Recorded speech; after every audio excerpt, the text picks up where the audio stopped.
வணக்கம். இன்றைய பதிவில் நம்ம பார்க்க போறது வே in and weigh in two. வே இன் அப்படிங்கிறது நம்மளோட கருத்தை சொல்றது, ஒரு விவாதத்துல அல்லது ஒரு ஆர்குமெண்ட்ல நம்ம கலந்துக்கிறது, நம்ம உடல் எடையை கூட சொல்லலாம் அப்படிங்கறத நம்ம முன்னே பார்த்தோம் இல்லையா. வே in and weigh in at அப்படிங்கறத எப்படி யூஸ் பண்றது அப்படிங்கறத, எடைக்காக எப்படி யூஸ் பண்றது அப்படிங்கறத நம்ம முன்னைய வகுப்புலயே பார்த்தோம். ஸோ இந்த வே இன் வச்சு இதையெல்லாம் சொல்லலாம். அதே மாதிரி வே இன் டூ அப்படின்னம்னா ஒரு தீவிரமா ஈடுபடுறது, ஒண்ணுல நம்ம தீவிரமா ஈடுபடுறது, திடீர்னு நுழையிறது, ஒரு செயல்பாட்டுல அல்லது ஒரு ஆர்குமெண்ட்ல நம்ம திடீர்னு உள்ள பூந்து பேசுறது, அல்லது ஒரு கொடுமையா விமர்சிக்கிறது, சுருக்குன்னு பேசுறது, துணிவா ஒரு வேலையை செய்யறது, இதுக்கு எல்லாமே நம்ம வே இன் டூ யூஸ் பண்ணலாம்.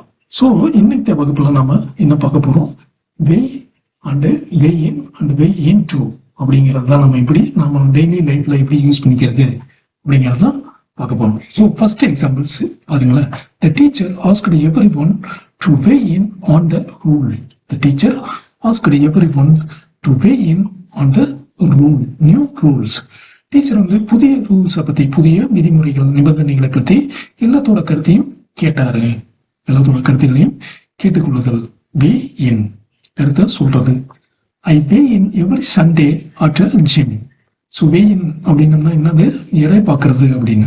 நான் ஜிம்ல ஒவ்வொரு ஞாயிற்றுக்கிழமையும் என் எடைய பார்த்துக்கிறேன், அளந்து பார்த்துக்கிறேன், எடை போட்டு பார்த்துக்கிறேன் அப்படின்னு மீனிங்ல. I weigh in every Sunday at the gym. So வெயினோட பேசிக் ரூல்ஸ் மீனிங் நமக்கு புரிஞ்சுது இல்லையா. ஸோ வெயின் அப்படின்னம்னா ஒரு கூட்டத்துல அல்லது ஒரு விவாதத்துல நம்மளோட கருத்துக்களை சொல்றது அல்லது எடையை பார்க்கறது.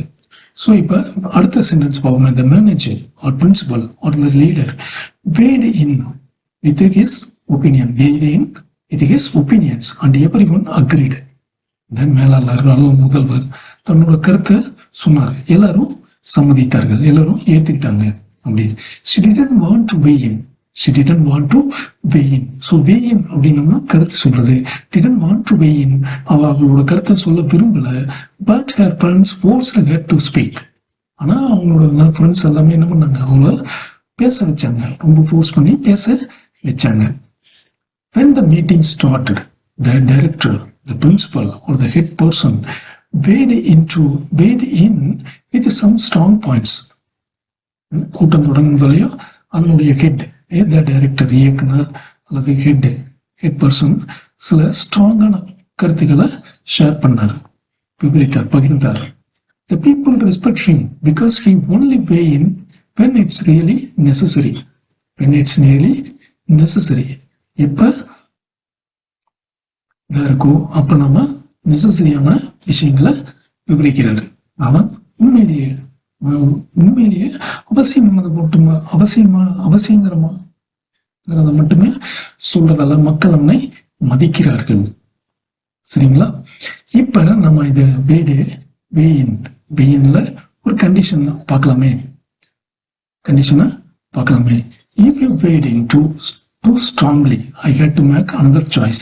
இப்ப நீ ரொம்ப தீவிரமான கருத்துக்களை சொன்னீங்கன்னா நான் வேற முடிவு எடுக்க வேண்டியதா ஆயிடுச்சு அப்படிங்கிறத சொல்றது. If you weighed in too strongly, not in too strongly, ரொம்ப ஸ்ட்ராங்கா, ரொம்ப அதிக அழுத்தமாக, அதிக வலுவாக உன்னோட கருத்தை சொல்லி இருந்தால் நான் வேற முடிவு எடுக்க வேண்டி வந்தது. சொல்லி இருந்ததால நான் வேற முடிவு எடுக்க வேண்டி வந்தது. If you had weighed in too strongly, I would have chosen differently. இது அடுத்த கண்டிஷன்ல என்ன சொல்றேன், நீ அதிகமா ஸ்ட்ராங்கா வலுவான காரணங்களை சொல்லியிருந்தா நான் வேற தீர்மானம் எடுத்திருந்திருப்பேன். இது நடக்காத ஒண்ணு, நீயும் சொல்லல, நானும் எடுக்கல, மிரட்டுற மாதிரி. நீயே வேற ஏதாவது பேசியிருந்தீங்கன்னா நான் வேற மாதிரி முடிவு எடுத்திருப்பேன் அப்படிங்கும் இல்லையா. அந்த சிச்சுவேஷன்ல சொல்றது. இது வேற மாதிரி. மூணாவது கண்டிஷனா ஃபியூச்சர்ல, when you weighed in on the topic, I decide to weigh into the discussion too. நீயே உன் கருத்தை சொல்லும்போது நானும் அதுல ரொம்ப தீவிரமா கருத்தை சொல்லுவேன். நானும் I I decide to wade into weigh இன்டுனா தீவிரமாக உள்ள ஈடுபடுறது. Weigh into the discussion too, நானும் தீவிரமா என்னுடைய கருத்தையும் சொல்லியிருப்பேன். ஸோ இப்போ இதை ஷார்ட் அண்டா பார்ப்போமே. If weigh in two strongly I will choose another option. நீ தலையிட்டால் நான் வேற முடிவு எடுப்பேன். இது நார்மலா நீ பண்ணீங்கன்னா நான் செய்வேன் அப்படிங்கிறது. இதே செகண்ட் கண்டிஷன்ல கற்பனையா, if you wade in two strongly I would choose another options. நீ உன்னோட கருத்துக்களை ரொம்ப வலுவா சொல்லினா நான் வேற முடிவு எடுப்பேன். இது நடக்காதவன்னா சொல்றதுக்கு. எதிர்காலத்துல ஒண்ணு சொல்றது, அதாவது நடந்து முடிஞ்சதுக்கு எதிர்காலத்துல நடக்காதவன்னா பத்தி பேசுறது. If you had wade in two strongly, நீ ரொம்ப தீவிரமா அதை பத்தி பேசியிருந்தால் I would have chosen another options. So இந்த வே என்ன நம்ம இப்படி யூஸ் பண்ணி நம்ம வார்த்தைகளை வாக்கியங்களை டெய்லி லைஃப்ல யூஸ் பண்ணிக்கலாம். சரி, இப்ப வே இன்ட்ரூ பத்தி பார்ப்போம். வே இன்ட்ரூன்னா நான் முன்னையே சொல்லியிருக்கேன், ஒரு செயல்பாட்டில் திடீர்னு நுழையிறது, தீவிரமா ஈடுபடுறது, அது ஒரு கடுமையா விமர்சிக்கிறது, சுருக்கன்னு நறுக்குன்னு பேசுறது, துணிவா செயல்படுறது அப்படிங்கிற மீனிங்ல வே இன்ட்ரூவை யூஸ் பண்ணலாம். So he way into the argument without knowing the facts. அவன் உண்மை என்னங்கிறது தெரியாம திடீர்னு அதுல இன்வால்வ் ஆயிட்டான், அந்த ஆர்குமெண்ட்ஸ்ல இன்வால்வ் ஆயிட்டான். அதாவது உண்மை என்னன்னு உண்மையே தெரியாம குதிக்கிறது, ஒரு பேசுறது. he wade into the arguments with full confidence. அவன் முழு நம்பிக்கையோட இந்த வாதத்துல கலந்துக்கணும். வித் அப்படிங்கிறது have some things, அவங்ககிட்ட கொஞ்சம் இருக்கு. வித் ஃபுல் கான்பிடன்ஸ், ஒரு நம்பிக்கையோட, அதாவது அவங்ககிட்ட ஒரு தெளிவான தீர்க்கமான காரண காரியங்கள் இருக்கு. அதனால அந்த ஆர்குமெண்ட்ல திடீர்னு ஈடுபட்டான். சரி, he wade into the arguments with knowing the facts. அவன் உண்மையெல்லாம் தெரிஞ்ச பிறகு இந்த வாதத்துல ஈடுபடுறான். he wade into the arguments after knowing the facts. உண்மைகளை அறிந்திருந்ததால், தெரிந்த பிறகு, வித் நோவிங் த ஃபேக்ட்ஸ், தெரிந்த பிறகு, உண்மைகளை அறிந்திருந்ததால், ஆஃப்டர் நோவிங் த ஃபேக்ட்ஸ், உண்மைகளை தெரிந்திருந்ததால் வாதத்துல ஈடுபடுறான். Arguments. He wade into the arguments because he knows the fact. அவன் தெரிஞ்சிருந்ததால் இந்த ஆர்குமெண்ட்ல யூஸ் பண்ணான். So he wade into the argument with knowing the facts. உண்மை தெரிஞ்சதால் இந்த ஆர்குமெண்ட்ஸ்ல ஈடுபடுறான். ஆஃப்டர் நோவிங் த facts, உண்மைகளை தெரிந்த பிறகு அவன் வாதத்துல ஈடுபடுறான். he knows the facts because he knows the facts. உண்மைகளை தெரிந்திருந்ததால், அறிந்த பிறகு, ஆஃப்டர் நோவிங் த ஃபேக்ட்ஸ், அறிந்த பிறகு, நோ த ஃபேக்ட்ஸ், உண்மைகளை தெரிந்திருந்ததால், because he knows the facts, உண்மைகளை தெரிந்திருந்ததால், with meanings because he knows the facts, ரெண்டுக்குமே சேம் மீனிங்ஸ் தான். ஆனா காரணத்தோட, இங்க காரணத்தை சொல்லுது, அங்க தெளிவா காரணமே இல்லாம டைரக்டா சொல்லுது. அவ்வளவுதான் வித்தியாசம். சரிங்களா? இப்ப இந்த இடத்துல அலாங்ஸ் யூஸ் பண்றோம். இங்க வித்தவுட் நோவிங்ஸ் இருக்கு இல்லையா, அங்க உண்மையா தெரியாமலே புரிஞ்சுக்கிட்டோம். வித்தவுட் நோவிங் த ஃபேக்ட்ஸ் அப்படிங்கிற அதே சென்டென்ஸ்ல நான் அலாங் யூஸ் பண்றேன். அலாங் அப்படின்னா ஒன்றாக, கூட அப்படின்னு அர்த்தம். he wade into the arguments along with his friends. அவன் அந்த கூட்டத்துல, அந்த ஆர்குமெண்ட்ஸ்ல தன் நண்பர்களோட சேர்ந்து கலந்துக்கிட்டான். அமாங்க அப்படின்னா நடுவுல, பலரோட அப்படின்னு அர்த்தம். he wade into the argument among angry peoples. கோபமா இருக்கக்கூடிய மக்களுக்கு நடுவுல அவன் தன்னுடைய கருத்துக்களை சொன்னான். ஸோ இப்ப அந்த wade into the arguments without understanding what really happens, உண்மையிலேயே என்ன நடந்ததுன்னு புரிஞ்சுக்காம அவன் பேச ஆரம்பிச்சிட்டான். he wade into the arguments before knowing the facts.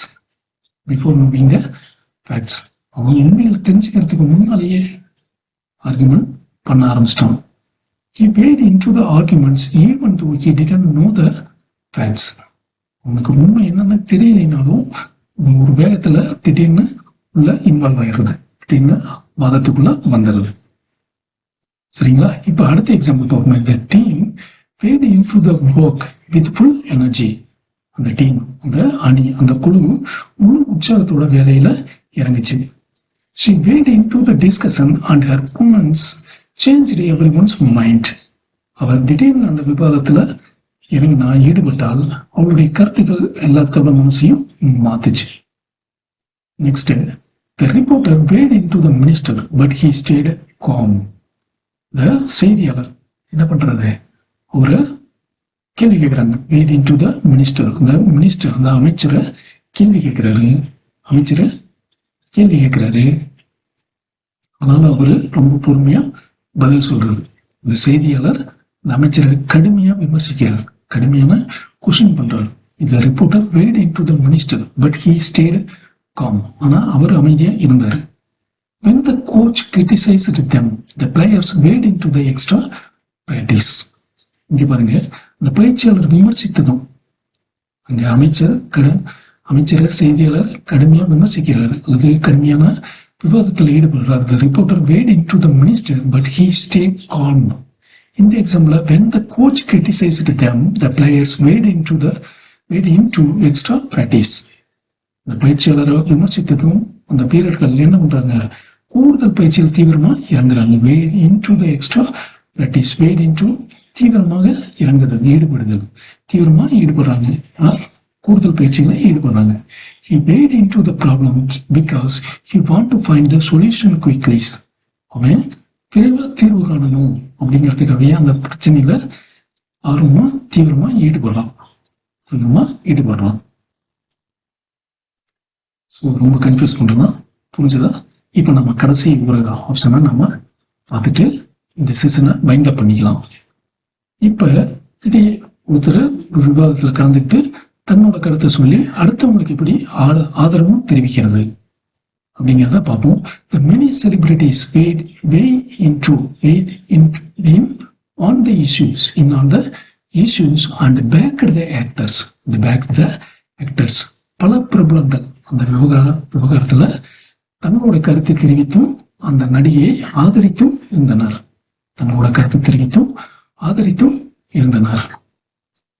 So இதுக்கு முன்னால் நம்ம ரிப்போர்ட்டர் என்ன பண்றாரு, கடுமையா விமர்சித்தாரு, ஆனா அவரு அமைதியா இருந்தாருன்னு பார்த்தோம். அதே மாதிரி he wade into the problems because he want to find the solution quickly.